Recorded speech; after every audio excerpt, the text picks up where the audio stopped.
CTS 도란노 성경교실 가족 여러분 사랑하고 축복합니다. 조상현 목사의 로마서 완전 정복 두 번째 시간입니다. 자, 오늘은 어떤 날일까요? 로마서 공부하기 좋은 날입니다. 네.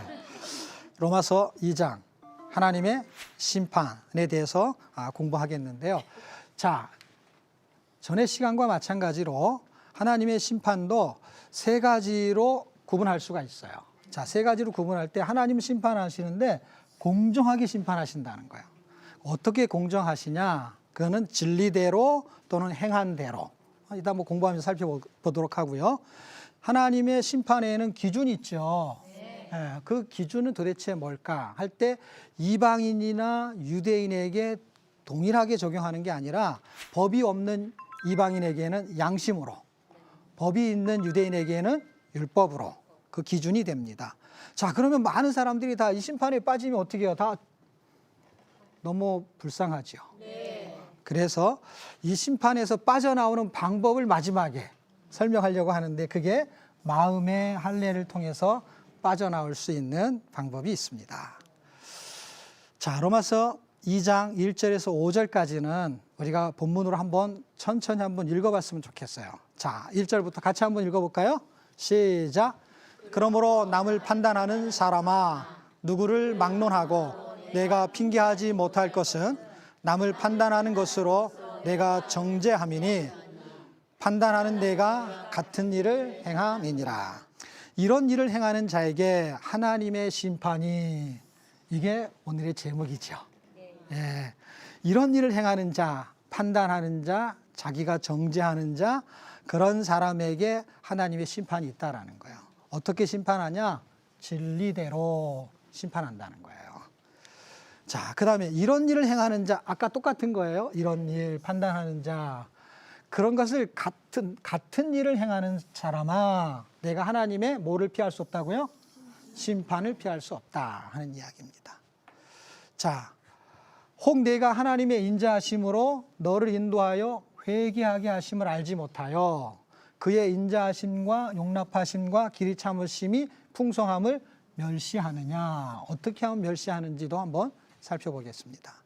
다만 내 고집과 회개하지 아니한 마음을 따라 진노의 날, 진노의 날, 곧 하나님의 의로우신 심판이 나타나는 그날에 임할 진노를 내게 쌓는도다. 자, 여기까지가 본문으로 우리가 한번 읽어봤습니다. 자, 공정한 심판, 하나님은 어떻게 심판하시는가? 진리대로 행한 대로, 첫 번째 진리대로를 한번 살펴보도록 하겠습니다. 성경 구절은 우리가 아까 읽었습니다. 그렇죠? 그 읽은 내용을 살펴보게 되면은 남을 판단하는 내가 너를 정죄합니다. 이꼬라는 거예요. 남을 판단하면은 그것이 자기를 정죄하는 것과 같다는 거예요. 자, 그 다음에 이런 일을, 아까 같은 그런 일을 행하는 자에게 하나님의 심판이 진리도로 되는 줄을 아노라, 이렇게 말하고 있습니다. 1장은 율법이 없는 이방인의 죄에 대해서 설명한 거라면 2장은 율법이 있는 유대인의 죄에 대한 설명을 하는 거예요. 어떤 설명이냐면 사람들이 법 없이 자기 마음대로 사는 사람이 있었어요. 규범도 없고 질서도 없고, 그 사람들이, 법이 있는 사람들이 저 사람 좀 봐, 저 사람들은 우상 숭배하고 나쁜 짓 행하고 이렇게 손가락질을 했던 그 유대인을 향해서 하시는 말씀입니다. 왜요? 이방인의 죄를 정죄하고 판단하는 유대인들도 죄인이라는 이야기를 하고 싶은 거예요. 어떤 죄인이냐? 본질적인 죄인이라는 거예요. 본질적인 죄인의 실체를 한번 살펴보겠습니다. 자, 본질적이라는 것은 근본적인 것이죠. 근본적인 죄인의 실체가 어떻게 드러나는지 할 때 진리대로는 하나님의 심판이 마땅하다는 뜻입니다. 그런데 신학자 중에 크레머라는 사람은 진리는 현상의 기초가 되는 저변의 실체, 이게 무슨 말인지 잘 모르겠죠. 네, 이런 말씀은 잘 기억 안 해도 괜찮습니다. 네, 그냥 그런 게 있구나 하고, 어떤 건 중요한 게 있고 어떤 게 별로 안 중요한 게 있어요. 네. 왜 그럼 이렇게 등장합니까? 안 중요하다는 이야기를 하려고. 자, 진리대로 할 때 본질적인 죄인의 상태가 있습니다. 그 상태를 한번 살펴보려고 합니다. 남을 판단하고 자신을 정죄한다. 이 말은 뭐냐면 다른 사람의 그림자가 자신의 거울과 같아요. 근데 그걸 잘 모르는 거예요. 그 사람만 잘못이 있는 것 같은데 사실 자기도 그 죄에 빠질 때가 아주 많죠. 그 사건을 사실 우리 걸 끄집어내기에는 너무 좀 창피하니까 성경에 있는 사건을 통해 가지고 우리의 모습을 한번 살펴보는 거예요. 우리도 똑같거든요. 아니면 비슷하거든요. 다윗의 범죄 사건을 통해 가지고 한번 살펴볼 텐데 다윗은 무슨 범죄를 저질렀냐면 간음과 살인을 저질렀어요. 우리아라는 아주 자기의 충직한 군사가 있었어요. 그런데 그 사람의 아내를 범했어요. 그 사람의 이름이 바세바라고 합니다. 그래서 그 사람을 범하고 그 다음에 우리아를 죽였습니다. 엄청난 죄를 저질렀죠. 이 죄를 저지른 것을 하나님은 다 알고 계셔서 누구를 보내냐면 나단이라는 선지자를 보냅니다. 그 나단이라는 선지자를 다윗에게 보내가지고 다윗이 한 일을 설명합니다. 그 설명하는 내용이 사무엘하 12장 1절에서 5절의 내용이 담고 있습니다. 이 내용은 굉장히 동화 같은 내용이에요. 동화 같은 어떤 내용이냐면 어떤 마을에 부자가 있고 가난한 사람이 있다는 거예요. 그런데 부자는 양과 소가 굉장히 많다는 거예요. 그런데 가난한 사람은 뭐예요? 가난한 사람은 그냥 양 한 마리밖에 없다라는 거예요. 굉장히 가난한 것이죠. 그런데 그 암양 새끼는 그 사람한테 굉장히 귀한 딸처럼 여길 정도로 귀했다는 거예요. 그런데 어떤 행인이 그 부자에게 오매, 그러니까 누가 찾아온 손님이 찾아왔다는 얘기예요. 손님이 찾아오면은 손님을 대접하기 위해서 자기 집에 있는 많은 양과 소 중에 한 마리를 잡으면 되죠. 뭐 지금 옛날에 우리 같은 경우는 닭을 잡는 거죠, 그렇죠? 네. 그리고 닭이 난 계란으로 뭐 삶은 계란도 해 먹고 그래야 되는데 자기의 양과 소는 아주 아껴가지고 잡지 않았다는 거예요. 그리고 가난한 사람의 암양 한 마리 있는 걸 그것을 뺏었어요. 왜냐하면 힘이 있으니까, 부자니까. 그래서 자기에 온 사람을 위해서 잡았다는 거예요. 이 이야기를 나단이 누구한테 한 거죠? 다윗한테 했어요. 그러자 나단이 그 이야기를 다 들었어요. 다 듣고 노하여 나단에게 대답을 하는 거예요. 뭐라고 말했냐면 여호와의 살아계심을 두고 맹세하노니 그런 일은 행한 사람은 마땅히 어떤 사람이라고요? 죽을 자라는 거예요. 그런데 너무너무 놀라운 사실은 나단이 이야기를 다 듣고 바로 그가 당신입니다 라고 말했습니다. 왜냐하면 지금 그러한 일을 뭘로 설명한 거냐면 약간 동화 같은 예화로 설명하게 된 것입니다. 사실 진리대로라는 말은 우리 안에 있는 내면에 있는 실체를 말하는 거예요. 겉으로는 도덕적이고요. 굉장히 양심적이에요. 그렇지만 자기 속에는 탐심과 탐욕이 가득한 거예요. 누구한테도 그런 게 있었어요? 다윗 같은 사람한테도 있었어요. 결국 그런 이야기는 법이 있는 사람이나 법이 없는 사람이나 또는 예수를 믿지 않는 사람이나 믿는 사람에게도 본질적으로는 뭐라는 거예요? 죄인이라는 거예요. 죄가 많다 적다가 아니라 본질적으로 죄성을 가지고 있다라는 것을 설명하게 되는 것입니다. 결국 판단은 자기의 실체의 거울이 되어버렸던 것입니다. 이스라엘 역사 속에는요, 광야에서 살았던 이스라엘 백성들이 하나님의 은혜를 그렇게 입었음에도 불구하고 무슨 일을 저질렀냐면 우상을 숭배하고 그 다음에 하늘의 만나를 줬음에도 불구하고 먹을 게 부족하다. 그래서 수박도 좀 먹어야 되고 마늘도 먹어야 되고 부추도 먹어야 되고 만나만 만나니까 지루하다. 이렇게 생각했어요. 그래서 하나님께서 그들에게 굉장히 많은 것들을 공급했지만 그들은 여전히 불평과 불만이 가득했어요. 왜 그럴까요? 욕심 때문에 그랬어요. 그리고 그들이 갖고 있는 죄성 때문에 그랬어요. 그 욕심이라는 게 되게 놀랍습니다. 왜냐하면 욕심이 잉태한 즉 죄를 낳고 이렇게 되는 거잖아요. 그게 어마어마한 거예요. 사람이 지금 우리가 이렇게 살고 있지만 만약에 눈 하나를 잃어가지고 각막 이식을 한다고 해요. 그럼 1억이 필요하대요. 2개 하면은 2억. 계산 빨리 하시네요. 그다음에 심장, 그다음에 신장 7천만 원, 5천만 원, 그다음에 의족, 수족 이런 걸 하게 될 때에 그 돈을 계산해서 사람 하나를 계산하면 약 50억 정도가 든대요. 어마어마하죠. 네. 그런데 그 사람이 갑자기 쓰러졌다가요. 산소호흡기를 끼고 119를 타고 가잖아요. 그러면 1시간에도요, 약 어마어마한 돈을 지불해야 된다고 합니다. 이거를 하루치를 만약에 계산하게 되면은 한 500만 원 정도가 든다고 합니다. 그러면 50억짜리의 몸이 하루를 숨쉬고 살잖아요. 요새 공해가 안 좋기 때문에 좀 깎아준다고 해도 한 200만 원 깎아주고 해도 한 300만 원어치를 계속 들어 마시는 거예요. 그런데 사람들은 부족하다는 거예요. 근데 이게 중국 속담에는 이런 속담이 있다고 합니다. 무리를 걸을 수는 없죠. 그렇죠? 무리를 걷거나 하늘을 날거나 하는 거를 기적이라고 말하지 않고 땅바닥에 서서 걷는 걸 기적이라고 말합니다. 이렇게 우리가 두 눈 똑바로 뜨고 두 다리 멀쩡하고 숨 잘 쉬면서 걸어 다니는 거 그거 굉장히 행복한 거거든요. 복된 거거든요. 제가 요새 막 가래끼가 있어갖고 막 힘들어요. 그럼 뭐가 힘드냐면 숨 쉬는 게 힘들어요. 숨 쉬는 거 하나만 힘들어도 되게 힘들어요. 왜냐하면 숨 못 쉬면 죽으니까. 그런데 그 욕심이 잉태해서 죄를 낳는 거예요. 다윗이 욕심이 움직였던 것이죠. 근데 그 욕심이 누구에게나 있는 것이죠.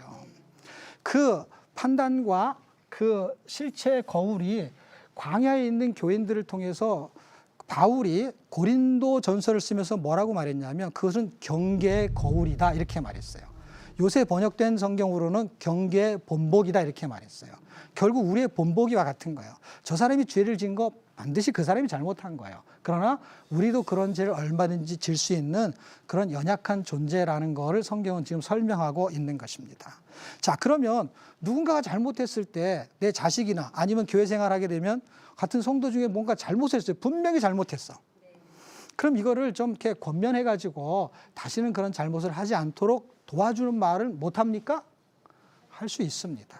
그런데 그것의 차이점을 이해해야 돼요. 이게 판단이냐 권면이냐 그 차이가 도대체 무엇인지를 알아야 됩니다.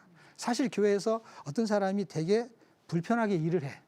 그러면 속으로 굉장히 불편해요. 그래서 한 마디 확 해주고 싶은데 어떻게 해요? 성경은 원수를 사랑하라, 서로 사랑하라 이런 말이 있어요. 그래서 어떻게 하냐면 속은 뚜껑이 열려요. 그런데 그렇게 말할 수는 없으니까 어떻게 해요? 잘 참으면서 부드럽게 말해요. 그렇지만 서로 속을 알기 때문에 어떻게 해요?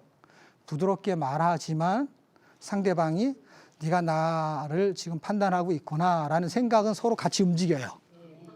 이게 결국 뭘 만들어내냐면 서로 미움이 움직여서 원수지간이 되게 됩니다. 물론 그렇지 않을 수도 있지만 그런 게 움직이면 나중에는 굉장히 불편한 관계가 됩니다. 그런데 그런 게 아니면은 어떻게 권면이 될 수 있느냐 이거예요.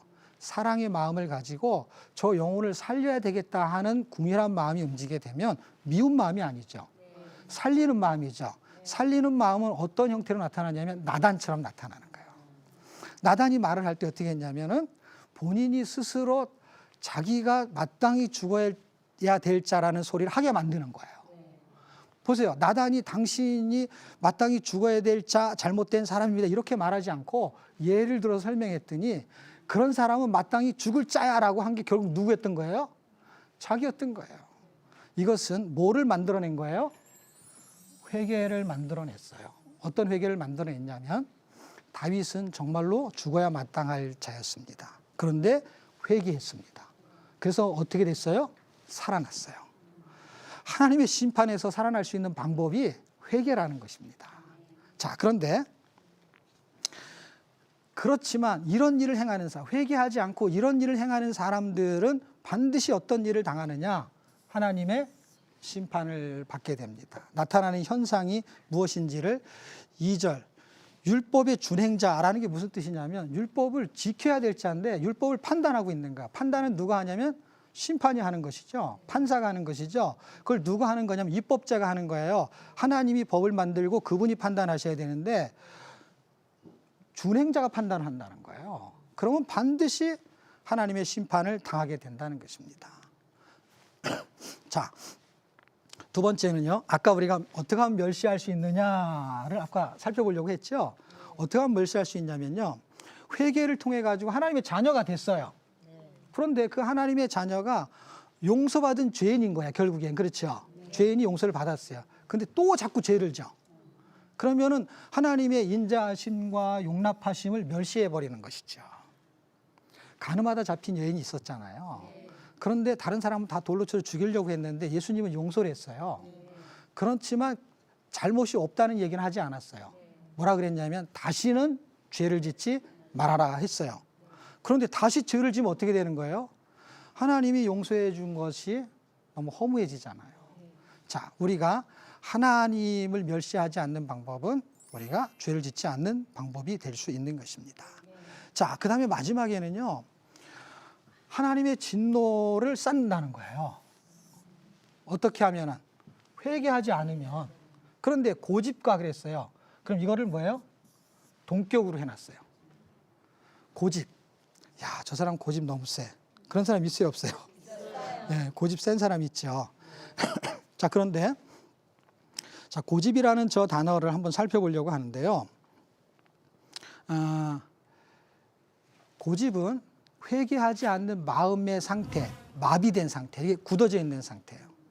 회개하지 않는 게 그런 거와 같은 것입니다. 그럼 진노를 쌓게 됩니다. 그러면 진노를 쌓지 않고 영광을 쌓는 방법은 무엇이냐? 왜냐하면 우리가 진노 쌓지 말자 이렇게 해서 끝나면 안 되고 반대로 뭘 쌓으면 돼요?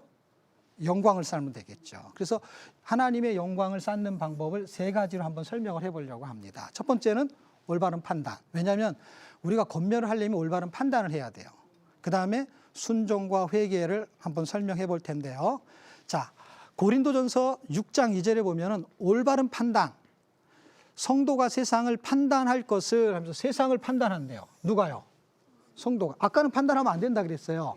근데 이 판단은 뭐예요? 하나님의 권위를 갖고 있는 판단이에요.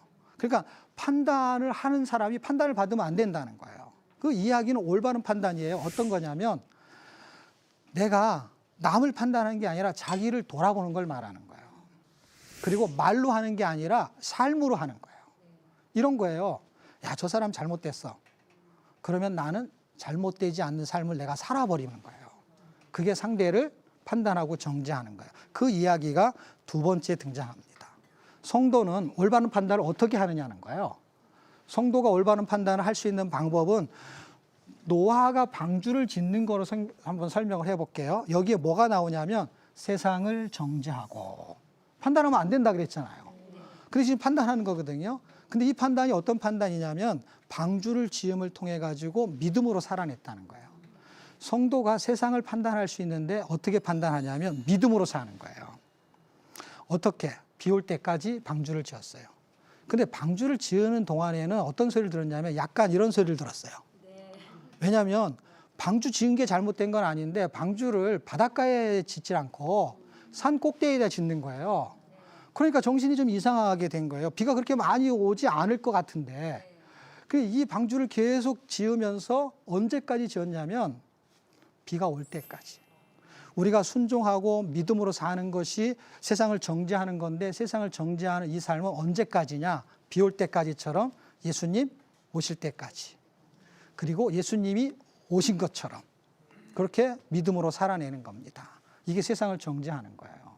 우리는 그 사람들이 삿대질을 해요. 그럼 자기가 판단을 받는 게 결국 정죄하는 거예요. 근데 이게 판단하고 정죄하는 거를 거꾸로 하는 방법이 있는데 이건 뭐냐면 내가 바르게 살아버리는 거예요.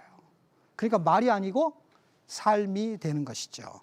자, 그러면 그 다음에 죄인도 세상을 판단할 수 있느냐? 예, 세상의 성경은 죄인도 세상을 판단할 수 있대요. 무슨 이야기냐면 우리가 은혜를 받고 구원을 받고 하나님의 말씀대로 살지만 어떨 때는 우리가 또 죄를 질 때가 있어요, 없어요? 있잖아요. 그럴 때도 세상을 판단할 수 있느냐? 판단할 수 있대요. 어떻게 하느냐? 사실 이 이야기는 BC, 그러니까 예수님이 오시기 전 760년경에 요나라는 선지자가 살고 있었어요. 근데 요나가 살고 있었을 때에 가장 강대국이 어느 나라였냐면은 아수르란 나라였어요. 그 아수르란 나라의 수도 서울은 니느웨예요. 거기에 사람들이 굉장히 악독한 사람들이에요. 그 당시에 아주 악독한 사람들이 살고 있었는데 이 사람들이 이 세대 사람을 정죄한다는 거예요. 도대체 왜? 어떻게? 회개함을 통해서. 자, 보세요. 내가 다른 사람의 정죄를 받아야 될 잘못을 했어요. 그래서 죄인의 그룹 속에 들어있어요. 근데 이 내가 세상을 어떻게 정죄할 수 있어요? 내가 이쪽에 서 있다가 회개하고 이쪽 자리로 오잖아요. 그러면은 너희들처럼 살았던 것은 내가 잘못된 인생입니다. 라는 거를 고백하는 것으로 이 사람들을 정죄하게 되는 거예요. 그러니까 죄를 져도 정죄할 수가 있고 그 다음에 성도로 살아도 세상을 정죄할 수 있는 게 결국 남한테 남한테 이렇게 삿대질하는 게 아니라 내가 삶으로 살아내는 거예요. 가장 큰 간증 한번 생각해 보세요. 아주 나쁜 짓 많이 했던 사람이 하나님의 은혜로 예수 믿으면 그게 더 클까요? 아니면 조금 잘못했는데 하나님의 은혜로 구원받았어. 그럼 두 가지가 붙었을 때 어떤 게 가장 은혜가 커요? 죄가 더한 것이 은혜가 큰 것처럼 뭔가 잘못을 많이 했는데 회개하고 돌이키면은 은혜가 크단 말이에요. 결국 세상을 정죄하는 방법은 죄인일 때는 회개하면 되고요. 그리고 성도로서 세상을 정죄하는 방법은 이제 나는 거룩해, 법이 있어, 이렇게 살아 해서 다른 사람을 해코지하는 게 아니라 믿음으로 내가 쭉 살아내는 것입니다. 언제까지요? 천국 갈 때까지. 그게 심판에서 벗어나는, 그리고 하나님의 진노를 쌓는 게 아니라 하나님의 영광을 쌓는 방법이 되겠습니다. 자, 그럼 하나님은 어떻게 심판하시느냐 할 때 두 번째, 처음에는 우리가 진리대로를 봤고요. 두 번째는 행한 대로. 우리가 행한 대로 하나님께서는 심판하신다는 거예요. 자, 하나님께서 각 사람의 그 행한 대로 잘 행해야 되겠죠. 참고 선을 행하여 영광과 존귀와 썩지 아니함을 구하는 자에게 영생으로 하시고, 이게 2장 6절에서 11절까지는요 두 종류가 등장해요. 하나는 선을 행하고 하나는 악을 행하는 거예요. 선을 행하면은 하나님이 이렇게 보답을 하겠다는 거예요. 근데 악을 행하면 어떻게 되느냐? 악을 행하게 되면 진노와 분노를 사게 된다는 것이죠. 그런데 아까 우리가 봤던 참고 선을 행하며 할 때 선을 행하는 쪽에다 우리가 초점을 잡아야 될 것 같아요. 왜 그러냐면 악을 행하면은 벌을 받지만 선을 행하면은 어떤 보상을 받잖아요. 그런데 지금 악을 행하는 건 공부할 필요가 없어요. 왜냐하면 그냥 그건 자동적으로 잘 돼요. 잘 안 됩니까, 여러분은? 공부하지 않아도 뭐가 이렇게 잘 이상하게 악이 움직여요. 세상에 악이 강력하게 움직여요. 선을 행하는 게 사실 더 힘들거든요. 그러니까 사실 여기서는 뭘 공부해야 되냐면 선을 행하는 방법을 찾아야 되는 것입니다. 그런데 참고가 무슨 뜻인지 혹시 아십니까? 참고 선을 행하며 인내한다는 뜻이에요. 자, 인내한다는 뜻이에요. 그러니까 이걸 견뎌내는 거예요. 선을 행하는 거 견디는 힘이 필요해요. 근데 다른 의미로 제가 해석을 해볼게요. 왜냐하면 악은 우리가 참고사항이 아니에요. 이 참고는 살펴서 깊이 생각하는 거예요. 그러니까 예를 들면 여기서 말하는 성경의 뜻은 견딘다는 뜻이에요. 근데 우리가 공부할 내용으로 이 참고는 견디면서 선을 행하는 거를 아주 중요한 참고사항으로 기억하라는 거예요. 참고사항. 같은 단어를 쓰지만 의미는 다르죠. 왜냐하면 선을 행하는 것이 어렵기 때문에 중요하게 살펴봐야 된다는 뜻입니다. 자,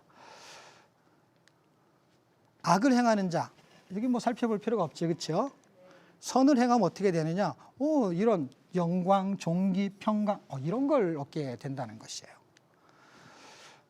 자, 여기서 하나님은 외모로 사람을 취하지 않는다라는 말이에요. 그러니까 저 사람은 착하기 때문에 봐주고, 저 사람은 예쁘기 때문에 봐주고, 저 사람은 옷을 잘 입고 와서 봐주고, 그렇지 않는다라는 거예요. 행한 대로는 기준이 외모에 있지 않다라는 걸 설명하려고 하는 것입니다.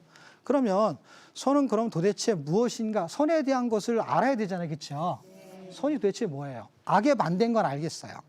선은 하나님 한 분이 선한 분이라고 합니다. 그러니까 하나님 한 분 선한 분이 외모, 내가 기준이 아니고 하나님이 기준이라는 게 선은요.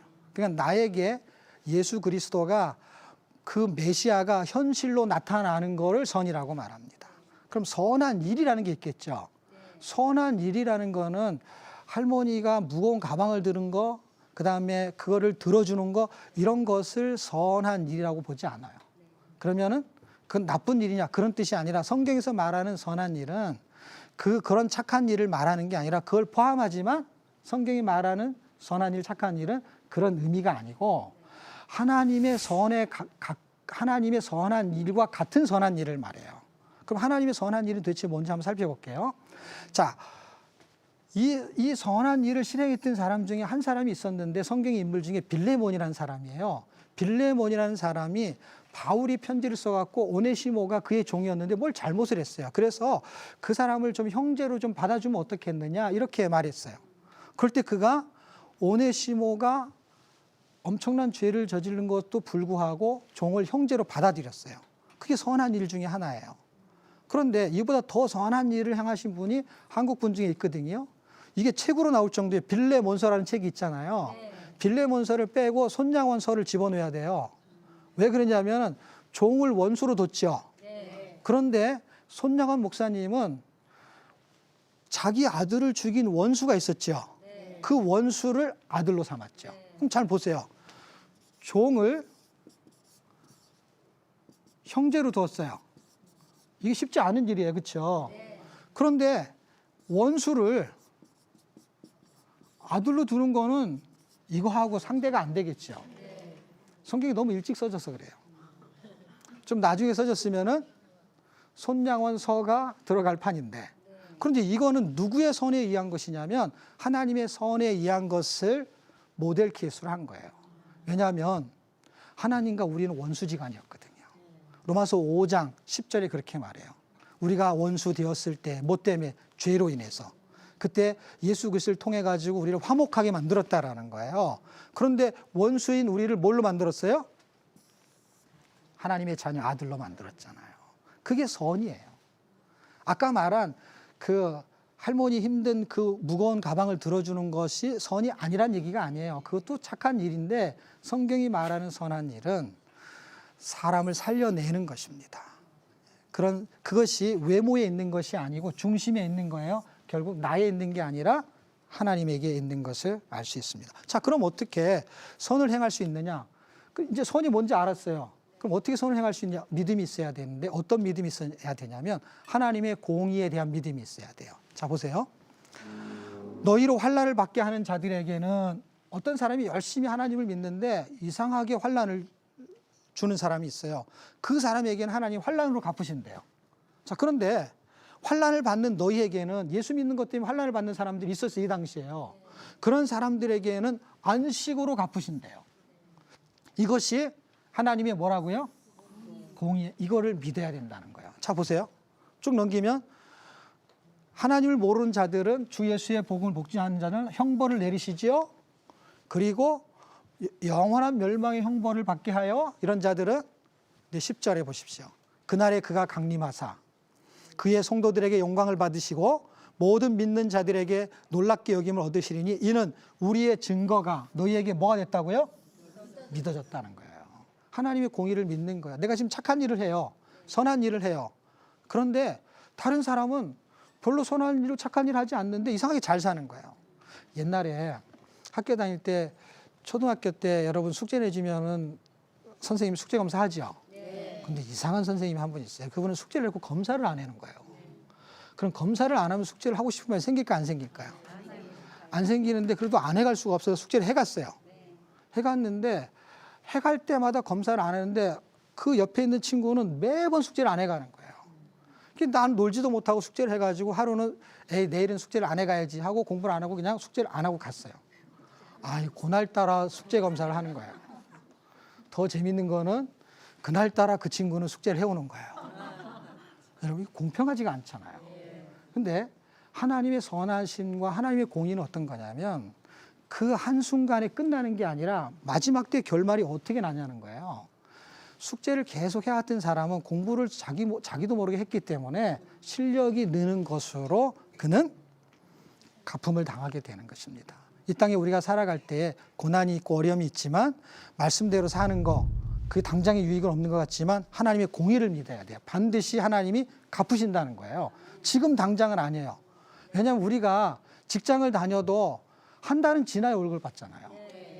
근데 하나님께서는 계산을 어떻게 하냐면 하루가 천년 같고 천년이 하루 같고 시간이 너무 길게 잡으셨어요. 그렇지만 그걸 감당할 수 있는 사람, 그거는 믿는 사람. 내가 한 달 동안 다니면 반드시 월급을 받을 수 있어. 오늘 출근했는데도 월급 안 주고 내일 했는데도 월급을 안 주고 그렇다고 안 다니는 사람 없잖아요. 왜냐하면 반드시 마지막 때 뭘 받아요? 월급을 받잖아요. 그걸 믿어야 된다는 거야. 근데 이 믿어야 된다라는 그 믿음이 그냥 저절로 생기지 않습니다. 선을 행할 수 있는 믿음은 어떻게 생기냐는 거예요. 로마서 10장 17절에 보게 되면은요. 믿음은 들음에서 나고 들음은 그리스도의 말씀이래요. 그리스도의 말씀을 들어야 되는데 그리스도의 말씀이 성경이잖아요. 이 성경의 말씀을 들으면 뭐가 생기는 거예요? 믿음이 생기는 거예요. 책장 속에 꽂혀 있는 성경은 펼치지 않으면 읽히지 않습니다. 어렵지만 시작하는 방법이 있다라는 거예요. 우리가 예수 믿고 교회 다니면서 나름대로 성경을 공부해서 내 마음속에 새겨진 성경 말씀이 있잖아요. 이걸 삶으로 펼치지 않으면 사라지지 않습니다. 결국 이것도 삶으로 펼쳐야 되고 성경도 펼쳐야 읽어져요. 만약에 우리가 성경을 펼치면 읽게 될 것이고 만약에 우리가 성경을 읽게 된다면 그것을 믿게 될 것이고 만약 그 말씀을 믿게 된다면 그것으로 살게 될 것입니다. 출발과 시작은 펼치는 거예요. 그래서 우리는 덮어놓고 믿는 게 아니라 펼쳐놓고 믿는 거예요. 여러분 다 펼쳐놨네요. 네. 자, 그러면 두 번째 심판의 기준은 뭔가 할 때 양심과 율법입니다. 자, 이방인에게는요 법이 없다. 법이 없는 이방인에게는 양심으로 심판하세요. 그 다음에 법이 있는 유대인에게는 율법으로 심판하세요. 12절에서 16절까지, 그 다음에 17절에서 24절까지 이렇게 둘로 나눠지는데요. 17절에서 24절까지는 율법, 법이 있는 유대인에 대한 이야기를 다루려고 합니다. 자, 율법 없이 범죄한 자는 율법 없이 망하고 양심을 가지고 있어도 결국 심판을 받는다 하는 이야기를 하는 것입니다. 하나님 앞에서 율법을 듣는 자가 의인이 아니고 그것을 실천해야 된다는 거예요. 근데 율법으로 의롭다 하심을 받을 수가 없거든요. 근데 희한하게 이 13절에서만 율법을 지키면 의롭다 하심을 얻는다는 거예요. 이건 반어법이거든요. 율법을 지키시면 지켜봐라. 그러면은 의롭다함을 주겠다 이거예요. 그런데 율법을 지키는 사람은 아무도 없다라는 얘기를 하는 것입니다. 여러분, 구약 성경 중에 이런 말씀이 있어요. 구수인이 검은 피부를 하얗게 만들 수 있거나 표범이 그 반점을 변화시킬 수 있다면 악에 익숙한 사람도 선을 행할 수 있다 이렇게 말합니다. 그 이야기는 못한다 이 말이에요. 결국 양심주의자들도 결국은 내가 양심껏 살아도 어떻게 해요? 하나님의 말씀을 다 지켜낼 수가 없다는 거예요. 자, 그 이야기를 지금 로마서 2장 12절 16절에 해주고 있습니다. 자, 율법의 행위를 나타내는 거예요. 그 마음에 새긴 게 뭐가요? 그 양심이 증거가 돼서. 그렇지만 이거를 지켜낼 수는 없다 이 말이죠. 곧 나의 복음에 이른 바와 같이 하나님이 예수 그리스도를 말미암아 사람들의 은밀한 것을 심판하시는 그날이라. 반드시 하나님은 심판하신다는 것입니다. 자, 두 번째로 심판의 기준은 무엇인가에 법이 있는 유대인에게는 율법으로 심판하신다는 거예요. 심판의 기준이 아주 공정하죠. 유대인이라 불리는 내가 율법을 의지하여 하나님을 자랑하느냐. 지금 17절부터 진행되는 이야기는 율법을 지키고자 하는 그 율법주의자들의 겉모습을 설명하는 것입니다. 야, 나는 예수를 믿었어. 나에게는 성경이 있고 난 하나님의 자녀야. 라면서 거들먹대는 것처럼 그런 내용이 등장하게 되는데 율법을 의지해서 하나님을 자랑한대요. 그런데 그가 율법의 교훈을 받아 하나님의 뜻도 알고 있어요. 그리고 지극히 선한 것이 무엇인지를 그거를 분별도 해요. 이게. 그리고 맹인의 길, 소경, 어둠에 있는 자의 빛이에요.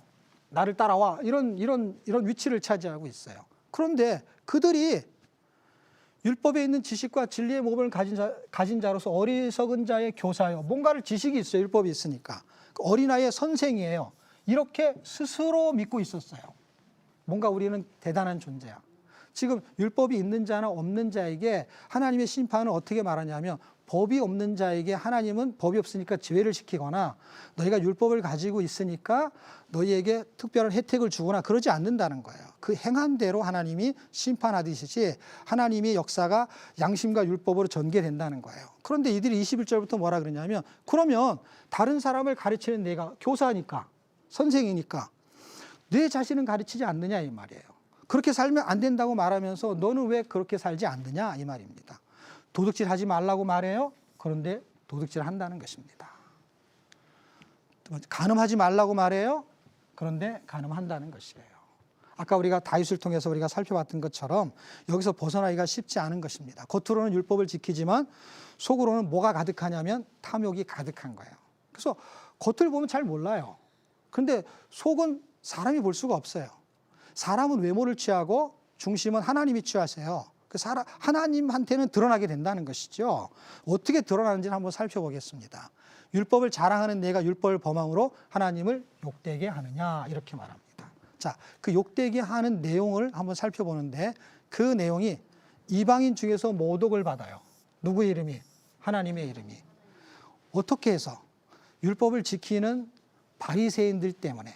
그러니까 율법을 잘 지키는 사람이 누구였냐면 그 당시에 바리새인이었습니다. 그러니까 신앙생활 잘하는 사람들이 겉모습과 속모습이 다를 수도 있다 이 말이죠. 물론 우리는 잘 모를 수 있습니다. 근데 성경이 이렇게 말합니다. 율법주의자는 결국 뭐와 같으냐? 외식주의자와 같다는 거예요. 겉으로는 율법을 지켜요. 근데 속으로는 탐심이 있어요. 탐욕이 있어요. 이게 누가복음과 마태복음에서 잘 설명해 주고 있는데 희한하게 등장하는 인물이 바리새인들이에요. 바리새인은 이렇게 써 있어요. 이 사람들이 어떤 사람이냐면 율법주의자들이에요. 율법을 아주 잘 지키는 사람들입니다. 그 사람들이 기도해요. 어떤 기도냐? 보여주기식 기도예요. 사람들이 많은데 손을 들고 기도합니다. 그리고 나는 이 세리 죄인과 같이 않습니다 라고 말합니다. 이 보여주기식 기도죠. 또는 헌금도 보여주기식 헌금을 해요. 나는 일에 2번씩 금식하고 소득의 11조를 드립니다. 이렇게 말합니다. 이게 보여주기식 기도와 헌금이고 또 하나는 탐욕과 방탕이 얼마나 심한지를 마태복음 23장에 증명하고 있습니다. 화 있을진저 외식하는 서기관들과 외식하는 자들에 대한 설명을 하게 됩니다. 그들이 이렇게 외적인 거를 잘 지켜요. 아까 봤던 11조 같은 거. 근데 율법에 더 중한 바 이건 뭐예요? 내적인 부분이 이거는 버렸다라는 거예요. 그걸 어떻게 말하냐면 이렇게 말해요. 하루살이는 걸러내고 낙타는 삼키고 작은 거는 아주 디테일하게 신경을 쓰지만 굉장히 중요한 거는 그냥 슬쩍 넘어간다는 거예요. 중요한 걸 버려버리는 거예요. 화 있을진저 그 안에는 뭐가 있다는 거예요? 탐욕과 방탕이 있다는 것입니다. 율법주의자들의 특징이 겉과 속이 다르다는 것입니다. 어느 정도로 다르냐면 겉사람은 100만 불짜리 그리스도인이에요. 그런데 속사람은 그리스도의 생명과 무관한 삶을 살아요. 그 골동품을 수집하는 상인이 한 6개월 정도 외국에 여행을 갈 기회가 생겼어요. 그런데 굉장히 걱정이 됐어요. 왜 걱정이 되냐면 자기가 가지고 있는 그 골동품이 누군가가 훔쳐갈 것 같아요. 훔쳐갈 것 같은 생각이 드니까 어떻게 해요? 아주 최신 장비를 동원해 가지고 이제 캅스를 달아놨어요. 그러니까 뭐 엄청난 장비를 동원해 가지고 털리지 않을 준비를 다 해놨지만 그래도 걱정이 됐어요. 도난 방지 장치를 아무리 해놔도 걱정이 되는 거예요. 그런데 이 사람이 하나의 아이디어가 생겼어요. 그 아이디어가 뭐냐면 아주 싸구려 그림을 화방에서 사가지고요. 그림을 멋있게 붙여놓고 거기다 가격표를 붙여놓는데 어떻게 붙여놨냐면은 10만 불, 100만 불, 500만 불, 뭐 더 붙여도 상관없어요. 왜냐하면 어차피 가짜야. 가격표만 아주 비싸게 붙여놨어요. 그리고 진짜 골동품은요, 가격을 싸게 붙여놓고 그냥 아무렇게나 이렇게. 이 사람이 예견한 대로 진짜 도둑이 들었습니다. 근데 도둑이 너무 재밌게도 10만 불, 100만 불 이런 그림은 다 가지고 왔는데 자기가 중요한 그림만 놔둔 채로. 여러분, 진짜와 가짜를 구분하지 못하는 것은 겉과 속을 구분하지 못하는 것과 동일합니다. 겉에 붙여져 있는 이력은 굉장히 중요하게 생각해요. 어떤 이력을 갖고 있냐 이거예요. 그래서 옷 잘 입고 돈 많은 사람이 집중합니다. 그럼에도 불구하고 속은 이렇습니다. 그리스도의 생명과 무관하게 살아요. 겉은 100만 불짜리예요. 여러분, 이 속을 깨끗하게 할 수 있는 방법이 도대체 무엇인가? 심판의 기준에서 벗어나서 속 안을 깨끗하게 할 수 있는 방법이 있어요. 그건 뭐냐면 고린도후서 4장 7절에는 질그릇의 보배를 가졌다고 말합니다. 그러니까 우리 안에는 뭐가 있냐면 보배가 있는 거예요. 그런데 사람들은 우리 몸에 금칠을 하죠. 좋은 명품 옷을 입고 명품 시계를 차요. 여러분, 질그릇에 금칠한다고 보배가 되는 게 아니에요. 어떻게 해야 되냐면 속을 깨끗하게 할 수 있는 방법은 질그릇을 깨버리는 거예요. 깨버리면 어떻게 돼요? 진짜 보배가 드러나게 되는 거예요. 그러면 속이 깨끗해지게 되는 것입니다. 자, 마지막으로 하나님의 심판에서 빠져나오는 방법입니다. 그것은 마음의 할례입니다.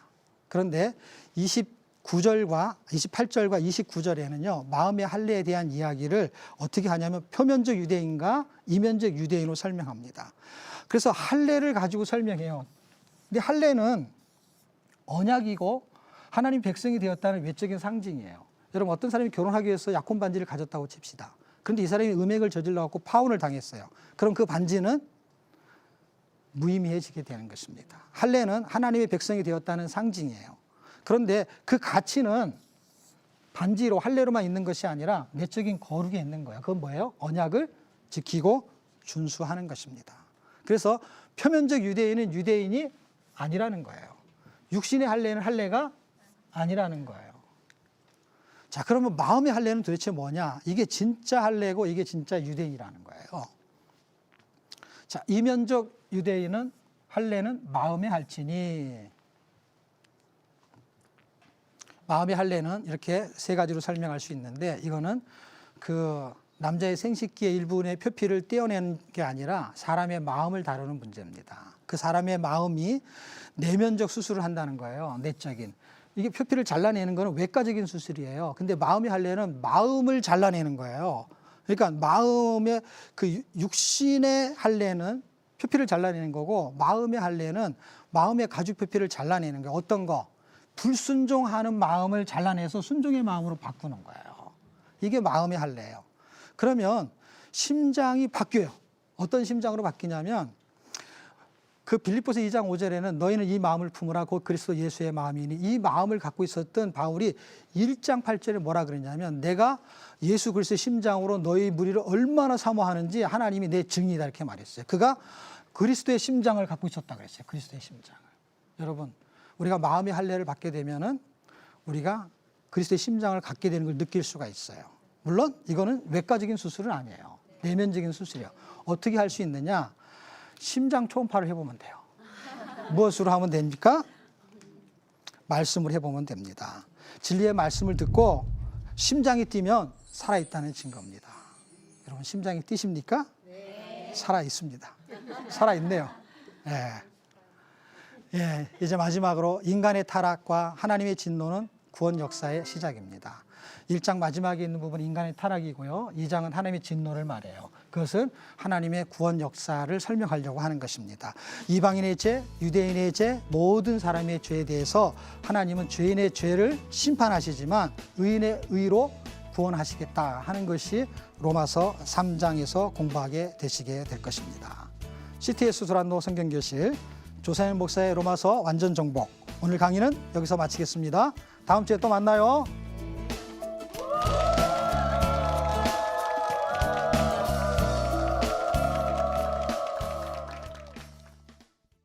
이 프로그램은 CTS 방송가족의 사랑과 후원으로 제작되었습니다. 후원 전화 02-6333-1003번, ARS 060-800-1111번으로 전화 주세요.